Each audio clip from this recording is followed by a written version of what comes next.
Welcome back to the Metabolic Compass podcast, where we recalibrate your biology and rediscover your direction. I'm your host, Brandon Soika, and if you've ever felt like sleep is the missing piece you just can't seem to fix, this episode is for you. We're going to lay out a real blueprint, not a generic list of sleep hygiene tips, not a lecture about blue light or magnesium. You've heard all that. You've probably tried all that. But if you're still wired at night, waking at 3 a.m., or dragging through mornings, something deeper is going on. In this episode, we're going to unpack exactly why your body is resisting sleep and how to begin restoring it. If you haven't taken the Compass Drift quiz yet, now's the time. Go to the metabolic-compass.com/quiz and find out which domain of your biology is drifting. Because sleep doesn't exist in a vacuum. It's a signal. And that signal only becomes clear when the rest of your body is aligned. Sleep is often treated as a standalone behavior, something to be scheduled, tracked, optimized, or even hacked. But the truth is, sleep isn't a behavior. It's a byproduct. It's what happens when your biology decides the coast is clear and your internal systems are no longer on high alert. In that sense, sleep is less about what you do and more about what your body believes. This is why poor sleep is usually the first sign that something's off, even before you feel inflammation, fatigue, or mood changes. It's one of the earliest signals that your nervous system, immune system, or metabolic engine is out of sync. And ironically, it's also the last thing to fully recover once those systems start healing. Here's why. Sleep requires multiple compass domains to be aligned at once. If your nurture domain is dysregulated, say your gut lining is inflamed or your immune system is on edge, you'll have histamine surges that wake you up at night. If your Energize domain is off, like mitochondrial stress or nutrient imbalances, you'll struggle with circadian misalignment and cortisol instability. Maybe you're wide awake at 10 p.m. and dragging at 7 a.m. If your strengthened domain is drifting, your body may not be producing enough growth hormone during deep sleep. You'll wake up feeling unrecovered even if you hit 8 hours. If your withdrawal domain, your repair and cleanup system, is stalled, you'll miss the cellular house cleaning your brain needs at night. That's when memory, emotional processing, and detox all begin to fail quietly in the background. So yes, sleep is important, but it's not a silo. It's a signal that tells us how well your body is coordinating. When that signal is weak, chaotic, or absent, you don't fix it with a bedtime tea or a blackout curtain. You fix it by asking a better question. Not, how can I sleep better, but why is my system resisting sleep in the first place? This is where most wellness advice falls short. It's based on the false assumption that all sleep problems are behavioral. Just get 8 hours. Turn off your screens. Take magnesium. These might help the average person with minor disruption, but they fail completely for the person whose biology is on edge. Sleep isn't a conscious decision. It's a signal cascade, a conversation between your hypothalamus, your adrenals, your gut, your immune cells, and your mitochondria. If even one of those systems is out of sync, that cascade doesn't complete. You stay stuck in a half-on, half-off state, wired but tired. And over time, that leads to deeper breakdown. Your blood sugar control worsens, inflammation rises, your gut becomes more permeable. Hormones like melatonin, leptin, and cortisol lose their rhythm. And suddenly, you're not just having sleep problems, you're experiencing a whole body coordination failure. That's why in this episode, we're not going to give you a checklist. We're going to walk through a system-wide reset that helps restore safety, rhythm, and communication so sleep can happen on its own. Because the truth is, your body wants to sleep. It's not resisting out of laziness. It's resisting because it doesn't feel safe enough to downshift. We'll start exactly where that safety signal begins, inside the gut, the liver, and your immune system, and we'll map out how these foundational systems either open the door to deep sleep or keep slamming it shut. Most people have heard of their circadian rhythm, your 24-hour internal clock. But fewer people understand that sleep isn't just a single nightly switch that turns off the brain. It's a highly coordinated multi-phase repair operation, and it depends on more than just getting enough hours. Think of your brain as a construction site that can only be cleaned and repaired once the day shift ends. When you sleep, your brain's night crew clocks in. But they don't all work the same job. Some run on a daily schedule. Some operate in 90-minute waves. Others only show up during deep sleep.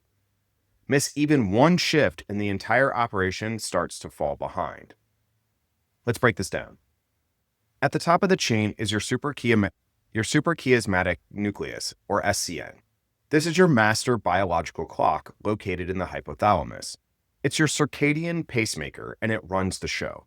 Every morning when light hits your eyes, that signal travels through your optic nerve and activates the SCN, which then sets the tempo for nearly every cell in your body. Your hormones, metabolism, immune system, even your gut microbiome, all take their timing cues from this master clock. But circadian rhythm isn't the only rhythm your body follows. Beneath it are ultradian rhythms, shorter cycles, usually 90 to 120 minutes long. These run throughout the day and night.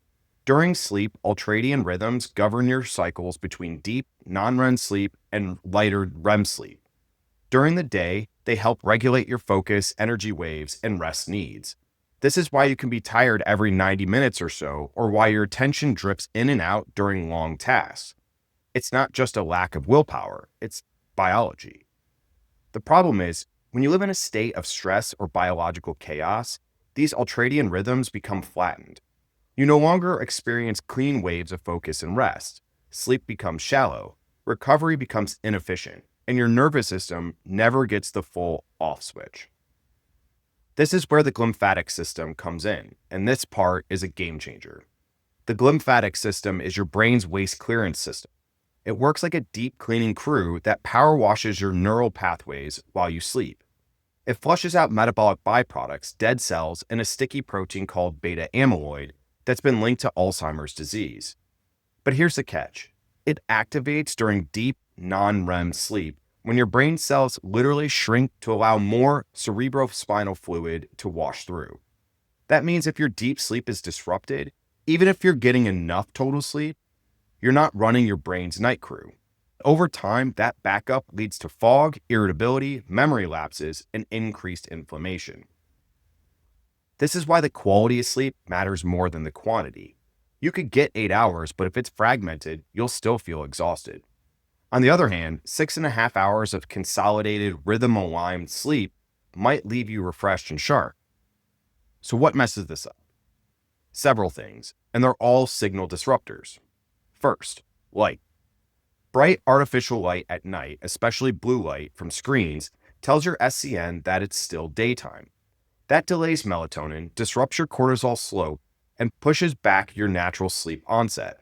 If you're staring at a phone or laptop before bed, your body may be tired, but your brain still thinks it's 2 p.m. Second, timing. Late meals, inconsistent bedtimes, irregular wake-ups. All these scramble the internal clocks in your organs.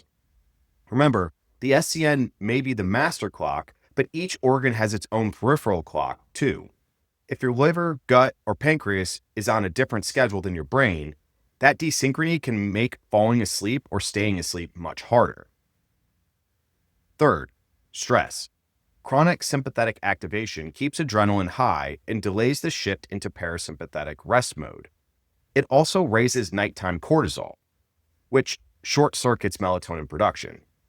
You might feel exhausted but wired, lying in bed with racing thoughts and a restless body. Fourth, food and caffeine.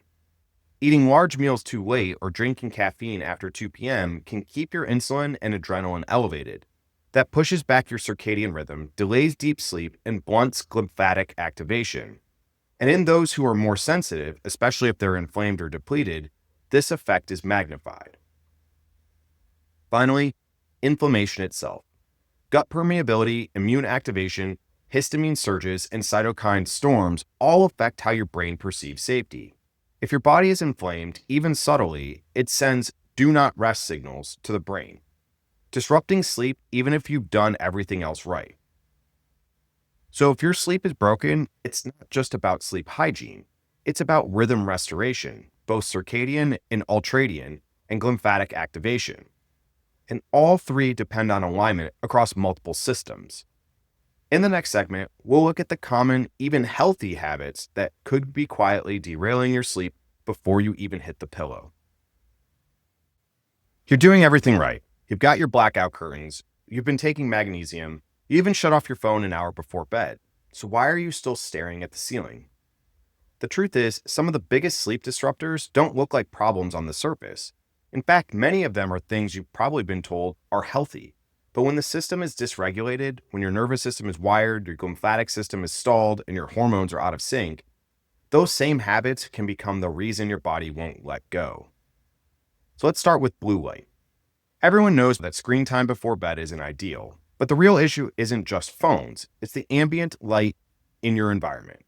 Ceiling lights, LED bulbs, TV backlighting, kitchen lamps. Most indoor lighting at night is 100 to 1,000 times brighter than what your brain is biologically designed to experience after sunset. This light enters the eyes and tells your suprachiasmatic nucleus, your master circadian clock, that it's still daytime. As a result, melatonin is suppressed even if you feel tired. Your body might be in sleep mode, but your brain still thinks it's noon. And if you're also using your phone to wind down, scrolling Instagram, catching up on emails, watching intense Netflix shows, that content is another disruptor. It ramps up dopamine, keeps your cognitive system alert, and blocks the parasympathetic shift that makes deep sleep possible. Now let's talk exercise timing. Working out is undeniably healthy, but late night training, especially high intensity or strength training, can backfire if your system is already under strain. Exercise, especially after 7 p.m., can raise core body temperature, elevate cortisol, and spike adrenaline. Those are all daytime signals. For someone who's already burned out, inflamed, or sensitive to overstimulation, that post-workout buzz doesn't help. It delays sleep onset, fragments deep sleep, and often leads to that infamous 2 a.m. wake up. Here's another surprising disruptor: protein-heavy dinners. Now, protein is essential, but digestion is metabolically active, especially when meals are high in animal protein. If you're eating a large high-protein meal late in the evening, your body has to work harder to digest it, increasing internal temperature and keeping the digestive system engaged longer into the night. This can delay the body's natural drop in core temperature, which is necessary to initiate sleep. Worse, the amino acid tyrosine, present in many protein sources, can increase dopamine and norepinephrine, both of which are wakefulness promoting. For some people, this can mean lying in bed alert and wired even though they're exhausted. Let's also talk about supplements. You might be shocked how many healthy nighttime stacks are actually doing the opposite of what you intend. For example, adaptogens like ashwagandha can be stimulating for sleep. Vitamin B complexes, if taken too late, can boost mitochondrial output and nervous system tone, again, sending daytime signals at the wrong time. Even zinc, while helpful in some contexts, can increase histamine release in sensitive individuals, worsening nighttime reactivity. One of the most misunderstood culprits, though, is blood sugar instability. Here's how it plays out. You eat dinner at 7 p.m., maybe have a glass of wine or skip carbs to be healthy. You go to bed with blood sugar slightly elevated or beginning to crash. By 2 a.m., your blood sugar dips too low. Your body panics, cortisol spikes, adrenaline follows, and boom, you're wide awake with your heart racing, mind spinning, and no clue why. This is one of the most common causes of middle-of-the-night wake-ups, and it's rarely diagnosed because people aren't monitoring glucose at night. But that cortisol surge is your body's emergency override. It will always prioritize survival over sleep. And even if you're doing everything right, from supplements to sound machines to mindfulness apps, none of it will matter if your nervous system doesn't feel safe. That's the foundational issue. Sleep isn't just about sleep hygiene, it's about signal safety. If your body still perceives a threat, be it inflammatory, environmental, emotional, or hormonal, it won't fully downshift. It will stay in surveillance mode, and no amount of melatonin can override that. So if your nights feel like a losing battle against your own biology, the real problem might not be how you're winding down. It might be how your day began. Because sleep doesn't actually start at night. It starts the moment you wake up. We often think of sleep as something that begins when we turn off the lights. But biologically, sleep actually begins at sunrise. The first light that hits your eyes in the morning isn't just waking you up. It's programming your entire 24-hour rhythm. It tells your brain the day has started and begins a cascading sequence of hormonal and neurological events that directly determine how easily you'll fall asleep tonight and how deeply you'll stay there. That light signal enters through specialized cells in the retina called intrinsically photosensitive retinal ganglion cells, or IPRGCs. These aren't about vision, they're about timing. They connect to your SCN, which is your body's master clock. When those cells sense full spectrum natural light, especially blue and green wavelengths, they trigger a cortisol pulse within about 30 minutes of waking. This early spike is what gets your body moving, your metabolism revving, and your mind alert. But more importantly, it also starts the countdown timer for melatonin production later that night, typically around 12 to 16 hours later. No morning light, no clear countdown. And melatonin gets delayed, suppressed, or released in misaligned patterns.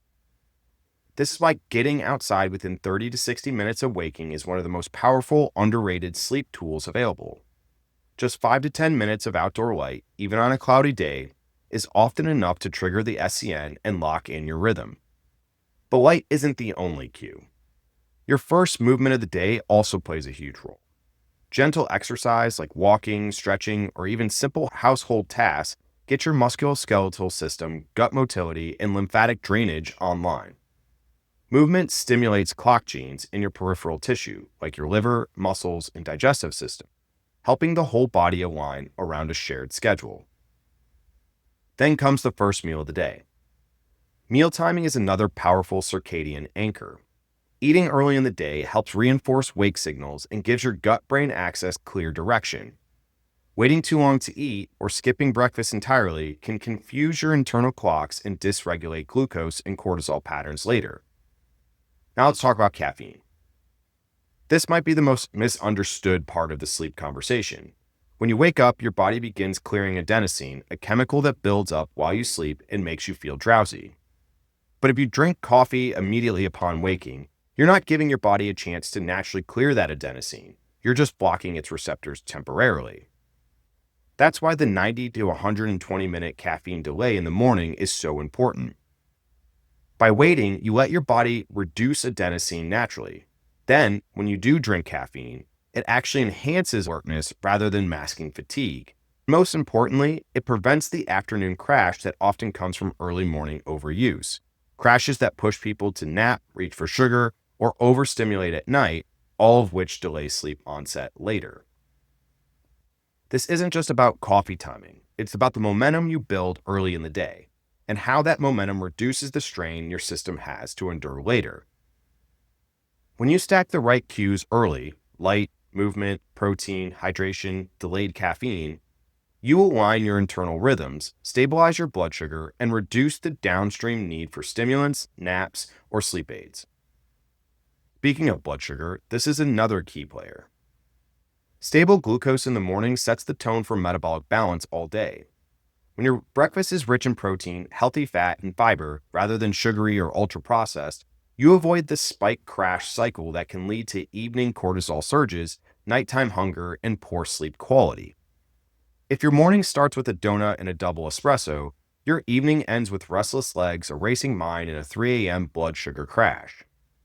But if it starts with morning sunlight, a walk, a protein shake, and strategic caffeine, your whole body feels more stable, more timed, more aligned. And that's really the core idea of this segment. You don't have to chase sleep if you built momentum early. Great sleep isn't something you earn at night. It's something you prepare for all day long. Next up, we'll dive into the nighttime cues your system is craving and how to create a wind down that works with your biology, not against it. Let's talk about the wind down window, the stretch of time between your last push of productivity and when your body actually transitions into restorative sleep. Because most people don't really have one. They stop working late, scroll to decompress, maybe throw on a show, and when their eyes start to burn or their phone slips out of their hand, that's the signal to go to bed. But biologically, that's not a wind down, that's a crash. And your nervous system knows the difference. If you want real restorative sleep, especially the kind that rebuilds your energy, clears brain inflammation, and resets your immune balance, you need to earn it slowly in the evening hours. Sleep isn't a switch, it's a dimmer. And the earlier you start that dimming process, the easier it becomes to fall asleep and stay asleep when it counts. Let's start with what a true wind down actually looks like. First, it starts earlier than you think. For most people, the ideal wind down begins about 60 to 90 minutes before bedtime. This is when you begin to signal to your nervous system, we're safe, it's okay to release, we're done being productive. And this doesn't just mean turning off screens. It means reducing cognitive load. It means transitioning away from tasks that require active thinking, decision-making, or stimulation. It means stepping into ritual, not reaction. You're essentially trying to shift your brain from beta waves, alert, focused thinking, into alpha and theta waves, relaxed, dreamy states. And that requires a deliberate change in input signals. Breath is one of the most powerful tools here. Slow, deep nasal breathing, especially when paired with extended exhales, helps activate the parasympathetic nervous system, lowering heart rate and blood pressure while releasing tension from the body. Even something as simple as 4-7-8 breathing, inhale for 4, hold for 7, exhale for 8, can produce rapid shifts in vagal tone. This is especially helpful for people who feel wired at night, even when they're exhausted. Body scanning is another effective technique. Bring your attention, one area at a time, to each part of your body, starting at the toes and working your way up. This pulls your mind away from anxious thoughts and towards sensory downshifting, a key ingredient for deep sleep. Speaking of sensory input, let's talk about tools that support this transition. Magnesium is foundational. It supports hundreds of enzymatic reactions, but its calming effects come from how it regulates GABA, your brain's primary inhibitory neurotransmitter. Forms like magnesium glycinate or threonate are often preferred for evening use. Glycine is another underrated player. This amino acid helps lower core body temperature, making it easier to fall asleep and reach deep stages of rest. It's also a co-agonist for NMDA receptors, which support cognitive and emotional balance. L-theanine, found in green tea, promotes alpha brainwave activity and reduces psychological and physiological stress without sedation. It's especially helpful if your mind tends to race at night. Then there are physical cues, like weighted blankets, which stimulate deep pressure touch receptors, sending calming signals to the brain and mimicking the soothing effects of a hug. Even your body temperature matters. A warm bath followed by a cool room environment creates a drop in core temperature, a signal the brain interprets as readiness for sleep. But here's the most important part of all of this. Your wind down must become ritual, not rescue. It's not about pulling out a breathwork app when you're already wide-eyed in bed. It's not taking magnesium only after 5 bad nights in a row. It's about building a consistent pattern, one your nervous system learns to trust. Over time, that pattern becomes predictive. It becomes familiar.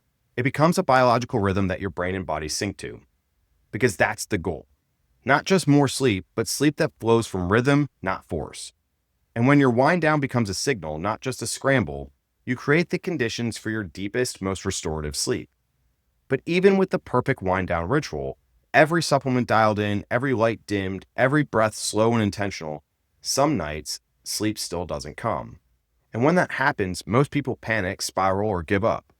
So in this next segment, let's talk about what to do when your body resists sleep despite your best efforts. Let's be honest. Few things are more frustrating than doing everything right. The supplements, the breath work, the screen dimming, and still lying awake with your mind racing and your body refusing to let go. This is where most people make a critical mistake. They believe the goal is to force sleep. And when that doesn't happen, they start reaching for their phone, the pantry, the medicine cabinet, or the TV remote. The truth is, the harder you chase sleep, the further it runs. This is where we need a complete reframe. Because what's keeping you awake at this point isn't just physical, it's cognitive hyperarousal. Your brain has become overly vigilant. It's scanning, planning, worrying, or resisting. The more you try to wrestle it into stillness, the more activated it becomes. One of the most powerful antidotes here is something called NSDR, non-sleep deep rest. This isn't some esoteric practice. It's a research-supported protocol that helps guide your brain into a calm, parasympathetic state without requiring you to fall asleep. Yoga Nidra, a form of NSDR, is especially effective. It involves lying down, closing your eyes, and being gently guided through body awareness, breath control, and visualization. It's not about achieving sleep, it's about removing resistance to rest. And here's the surprising part. Even if you don't fall asleep, your brain still benefits. Studies have shown that NSDR can help regulate stress hormones, improve memory consolidation, and support neuroplasticity. This gives you back control, not by forcing sleep, but by shifting your state. Another essential step is accepting the night as it is, not as you wish it were. This doesn't mean giving up, it means creating safety in your environment and your mind, even if sleep feels far away. It means letting go of the anxiety spiral and saying, okay, I'm not asleep, but I'm safe and I'm resting. Your brain tracks that signal. Over time, it learns not to fear wakefulness, and that reduces the arousal loop that keeps you stuck. Now let's be clear about what not to do. Don't pick up your phone. The blue light, yes, but more importantly, the dopamine spike and emotional triggers of social media or email only heighten alertness. Don't reach for food unless you're truly hungry. Eating late, especially sugar or refined carbs, creates blood sugar fluctuations that can wake you again in a few hours. Don't start stacking more supplements. Melatonin overdosing, Benadryl, or reaching for a second magnesium capsule out of desperation can create dependency patterns or disrupt your sleep architecture. And don't numb. Alcohol, THC, or late-night Netflix might feel like they're helping, but they often rob you of deep sleep and leave you groggy, dysregulated, or more anxious the next day. Instead, create a safe enough sleep environment. Dim the lights. Turn on a fan or white noise. Use a low wavelength reading light and a calming book if needed. Keep your body still. Breathe slowly. Use tools like NSDR or a simple body scan meditation to re-engage the parasympathetic system. And trust the process. Because here's the reality. Sleep is a long game. It doesn't always respond to one night of good behavior.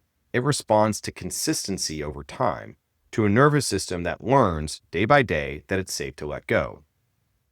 So when sleep doesn't come, don't panic. Don't overcorrect. Don't assume you're broken. You're learning how to regulate in the dark.